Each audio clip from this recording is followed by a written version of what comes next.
أكثر عليها من الصلاة من يوم الجمعة الله نبي نور جهان بادشاہ হাবিবুল্লাহ সাল্লাল্লাহু আলাইহি ওয়াসাল্লাম মদিনা মসজিদ নববী শরীফের ভেতরে আল্লাহ নবী ওয়াজ করতে করতে বলেছিল, ও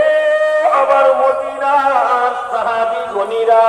আমি রাসূলুল্লাহ সাল্লাল্লাহু আলাইহি ওয়াসাল্লাম আমার উপরে আপনারা